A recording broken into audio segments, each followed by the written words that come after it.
fait un moment que je ne vous ai pas fait de vidéo sur les crashs et pour y remédier, j'ai sélectionné un accident qui ne comporte pas un mais deux avions, plus précisément le vol GOL 1907 et la collision avec l'Embraer Legacy.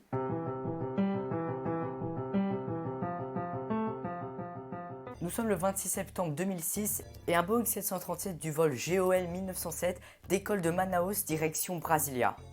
Tandis que le tout nouveau Legacy décolle des scènes d'assemblage d'Embraer à São José de Campos. Sa destination finale est Fort Lauderdale avec une escale technique à Manaus.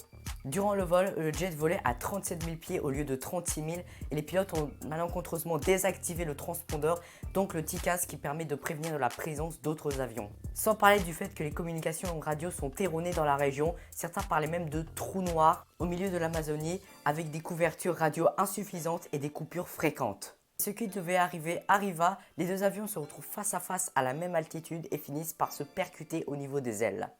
Le 737 plonge immédiatement au sol, tuant tout le monde à bord, tandis que l'Embraer réussira à se poser à Serra do Cachimbo malgré une aile endommagée. Le contrôle brésilien est le grand responsable de ce crash. Tout d'abord, la clairance de vol était incomplète et a fait croire aux pilotes qu'il fallait voler à 37 000 pieds alors qu'il fallait donc voler à 36 000 pieds. Il y a eu aussi un mauvais échange de secteur aérien, sans parler du transpondeur qui était désactivé empêchant toute communication et personne n'a tenté d'y remédier. Et enfin, la couverture radar était absolument immonde dans cette zone paumée au plein milieu de l'Amazonie.